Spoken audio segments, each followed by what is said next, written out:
Hello दोस्तों, मैं हूँ भावना और आज की हमारी क्लास में लगभग 30 क्वेश्चन कंप्लीट होंगे जो कि मेटल और नॉन मेटल चैप्टर से हैं और ये इस टॉपिक की सेकंड क्लास है। तो चलिए हम क्लास को शुरू करते हैं। विश्व में उपयोग में लाई जाने वाली प्रथम धातु थी। इसका आंसर दीजिए। विश्व में उपयोग में लाई जाने वाली प्रथम धातु थी, तो इसका सही आंसर हो जाएगा हमारा तांबा।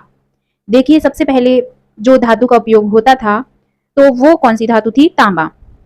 आगे बढ़ते हैं। हमारा अगला क्वेश्चन है, निम्न में से किस पदार्थ में कैल्शियम पाया जाता है?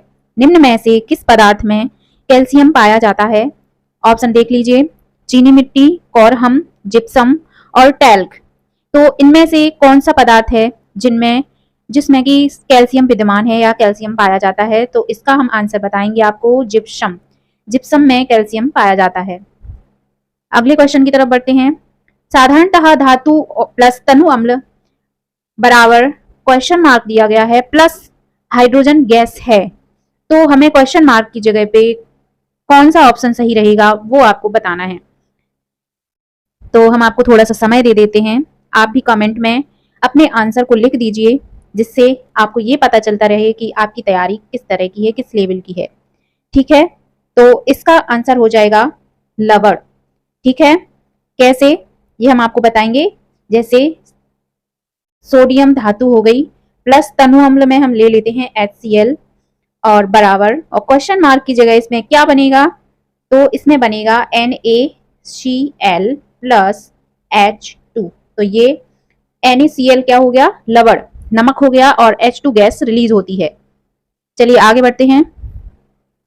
निम्नलिखित में से धातुओं का कौन सा युग्म ठंडे जल के साथ तेजी से अभिक्रिया करते हैं?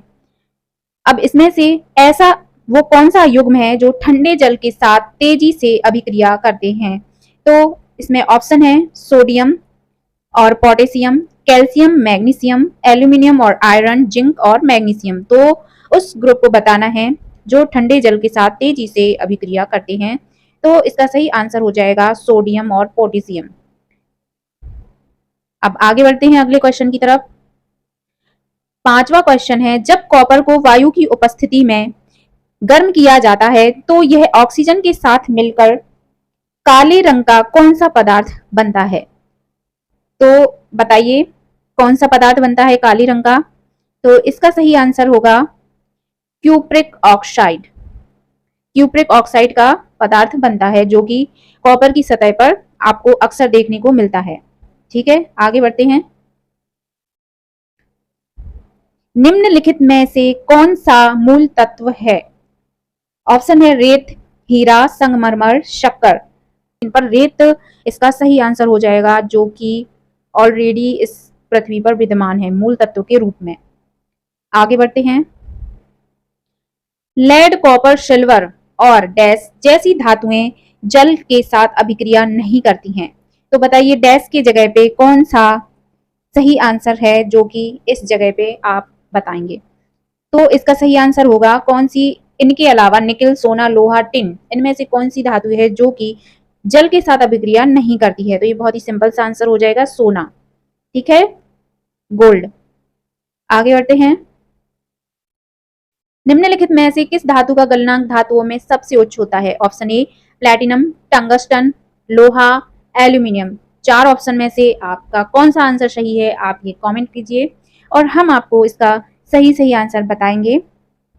ये हो गया टंगस्टन, सबसे ज्यादा इसका गलनांक होता है और इसका गलनांक होता है, टंगस्टन का प्रतीक चिन्ह है डब्ल्यू और इसका उच्चतम गलनांक होता है 3380 डिग्री सेल्सियस। ठीक है, आगे बढ़ते हैं। वो कौन सी धातु है जो ठंडे जल से क्रिया करती है ना ही गर्म जल के साथ?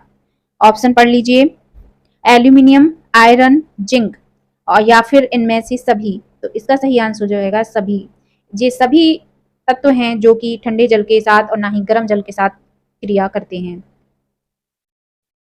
10वां क्वेश्चन है, धातु के उस ऑक्साइड को क्या कहा जाता है जो अम्ल और क्षार दोनों से अभिक्रिया करने की क्षमता रखता है?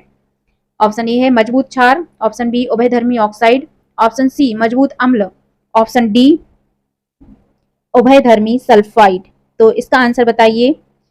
इसका सही आंसर होगा उभयधर्मी ऑक्साइड। आगे बढ़ते हैं। कैल्शियम और जल की अभिक्रिया के संबंध में कौन सत्य नहीं है? तो हमें इसमें सही नहीं बताना है, हमें इसमें रॉन्ग बताना है कि कौन सा सही नहीं है। तो ये है, इसकी तीव्रता अधिक होती है, निकलने वाली ऊष्मा कम होती है, कैल्शियम तैरना शुरू कर देता है, हाइड्रोजन गैस उत्पन्न होती है। तो इसमें से हमें कौन सा सही नहीं है ये बताना है। तो देखिए, जब कैल्शियम और जल के साथ अभिक्रिया होती है तो इसकी तीव्रता अधिक होती है, ये गलत है, जबकि इसकी तीव्रता स्लो स्लो होती है। ठीक है, आगे बढ़ते हैं। क्वेश्चन नंबर 12 है, जल के साथ अभिक्रिया करके धातुएं धातु ऑक्साइड बनाती हैं और गैस उत्पन्न करती हैं। Option A oxygen, B nitrogen, C chlorine, D hydrogen. आप बताइए इनका आंसर। जल के साथ अभिक्रिया करके धातुएं धातु ऑक्साइड बनाती हैं और डैश गैस उत्पन्न होती है। तो इसका आंसर हम हो जाएगा हाइड्रोजन। हाइड्रोजन गैस उत्पन्न होती है। आगे बढ़ते हैं। निम्नलिखित में से किसे सुरक्षित रखने के लिए केरोसिन तेल में डुबाकर रखा जाता है? आपने ये तो जरूर ही क्वेश्चन पढ़ा होगा। इसे सुरक्षित रखने के लिए उसको केरोसिन के तेल में डुबोकर रखा जाता है। तो इसका सही आंसर हो जाएगा ऑप्शन नंबर डी, ए व बी दोनों, पोटेशियम और सोडियम, इन दोनों को केरोसिन के तेल में डुबोकर रखा जाता है। आगे बढ़ते हैं। डैश और डैश अत्यंत अधिक ताप पर भी ऑक्सीजन के साथ क्रिया नहीं करते हैं। तो इसमें डैश और डैश दो बार है, तो दो एक कोई ऑप्शन है जिसमें कौन सी दो तत्व हैं जो किसी भी तापमान पर ऑक्सीजन के साथ अभिक्रिया नहीं करते हैं? तो इसका सही आंसर हो जाएगा सोना और चांदी। ठीक है, आगे बढ़ते हैं। सामान्य ताप पर मैग्नीशियम, एल्यूमिनियम, जिंक, लेड आदि धातुएं की सतह पर डैश की परत, पतली परत चढ़ जाती है। तो वो क्या है? ऑक्साइड है, नाइट्राइट है, सल्फाइड है, या फिर उपर्युक्त सभी हैं? तो इसका सही आंसर हो जाएगा ऑक्साइड की परत चढ़ जाती है। 16वां क्वेश्चन है, दुनिया में सबसे ज्यादा सोना का उपभोग कौन सा देश करता है? ये तो आपको पता ही होगा। ऑप्शन ए है Bharat, option B America, option C China या चीन, ऑप्शन डी दुबई। तो इसका सही आंसर हो जाएगा भारत। भारत में सोने का सबसे ज्यादा उपभोग किया जाता है। आगे बढ़ते हैं। निम्नलिखित में से किसका उपयोग सर्प विष विरोधी सुई बनाने में होता है? तो इसका ऑप्शन पढ़ लीजिए, aqua regia, iron pyrite, gold gold, auric chloride. तो इसका सही आंसर हो जाएगा ऑरिक क्लोराइड। ऑरिक क्लोराइड को सर्प विष विरोधी सुई बनाने में किया जाता है। सॉरी, इनमें से कुछ क्वेश्चन ऐसे हैं जो बहुत ही इंपॉर्टेंट हैं आपकी परीक्षा के लिए। तो आप कृपया पूरी क्लास को ध्यान से पढ़िए, ध्यान से देखिए और कमेंट कीजिए कि आपके कितने में से कितने मार्क्स आए हैं। अगले क्वेश्चन की तरफ बढ़ते हैं। सिल्वेनाइट और कॉल्वराइट किसका अयस्क है? सिल्वेनाइट और कॉल्वराइट किसका अयस्क है? सोना का है, चांदी का है, प्लेटिनम का है या एल्यूमिनियम का है? तो इसका सही आंसर हो जाएगा ये सोना का अयस्क है। ठीक है, किसका? गोल्ड का। आगे बढ़ते हैं। टंगस्टन का गलनांक कितना है? टंगस्टन का, जिसका भी हमने आपको कुछ ही देर पहले गलनांक बताया था, जो कि उच्चतम गलनांक था, तो इसमें से सही आंसर हो जाएगा 3380 डिग्री सेल्सियस। ठीक है, आगे बढ़ते हैं। एक धातु है फिर भी विद्युत का चालक है। एक धातु है फिर भी विद्युत का चालक है। तो आप बताइए कि इसमें से कौन सा ऑप्शन सही होगा? ए ऑप्शन है ग्रेफाइट, बी है हीरा, C fluorite, D none none of this. तो बताइए। तो इसका सही आंसर हो जाएगा ग्रेफाइट। ये विद्युत चालक की तरह रिएक्ट करता है, जबकि ये एक अधातु है। चलिए आगे बढ़ते हैं।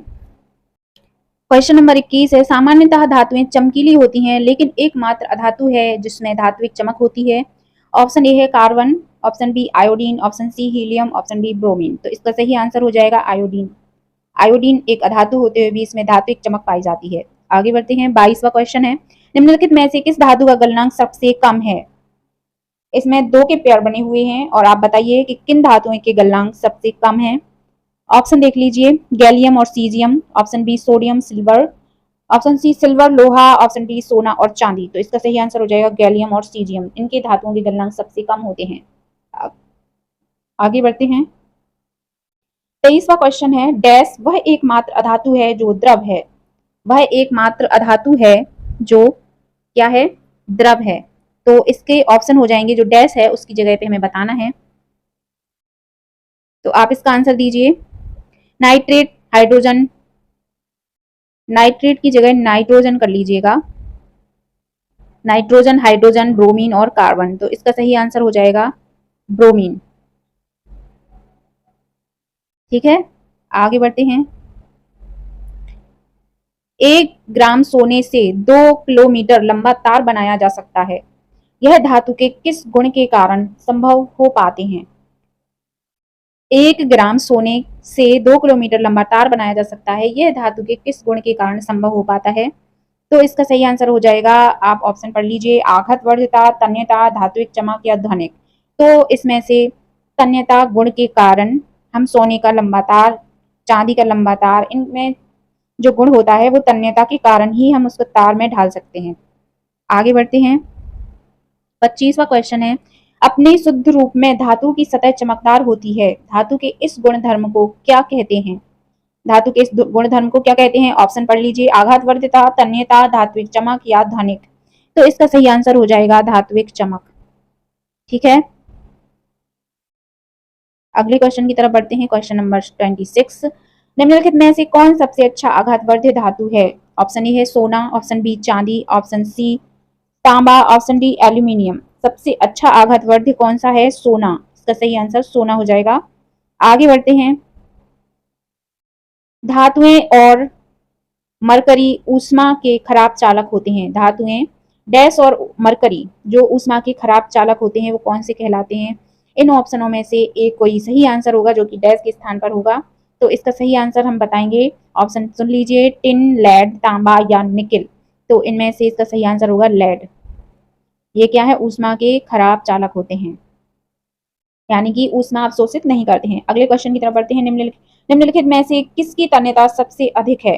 निम्नलिखित में से किसकी तन्यता सबसे अधिक है। तो इसका सही आंसर आपको पता ही होगा, सोना, चांदी, तांबा या जस्ता। तो इसमें सोना इसका सही आंसर हो जाएगा, इसकी तन्यता सबसे अधिक होती है। 29 क्वेश्चन है, निम्नलिखित में से कौन सी धातु है जो अति तनु अम्ल HNO3 से अभिक्रिया कर H2 गैस उत्पन्न करती है। ऑप्शन सुन लीजिए, मैग्नीशियम, आयरन, एल्यूमिनियम और जिंक। इनमें से कौन सी वो धातु है जो अति तनु अम्ल से HNO3 से अभिक्रिया कर H2 यानी कि हाइड्रोजन गैस का उत्सर्जन करती है। तो इसका सही आंसर हो जाएगा, मैग्नीशियम। ठीक है, आगे बढ़ते हैं। 30 नंबर क्वेश्चन है जो कि हमारी आज की क्लास का आखिरी क्वेश्चन है। जब धातुएं डैश से अभिक्रिया करती हैं तब हाइड्रोजन गैस उत्सर्जित नहीं होती है। सल्फ्यूरिक अम्ल से, हाइड्रोक्लोरिक अम्ल से, नाइट्रिक अम्ल से या इनमें से कोई नहीं। तो इसका सही आंसर आप बताइए, क्या हो जाएगा, नाइट्रिक अम्ल से। जब धातुएं नाइट्रिक अम्ल से क्रिया करती हैं तो हाइड्रोजन गैस उत्सर्जित नहीं होती है। बाकी सल्फ्यूरिक अम्ल से और हाइड्रोक्लोरिक अम्ल से जब अभिक्रिया करती हैं तो हाइड्रोजन गैस उत्सर्जित होती है। सिर्फ नाइट्रिक अम्ल से क्रिया करने से हाइड्रोजन गैस उत्पन्न नहीं होती है। तो ये थी हमारी आज की क्लास। आपको क्लास कैसी लगी आप हमें कमेंट करके अवश्य बताइएगा। राधे राधे, जय माता दी।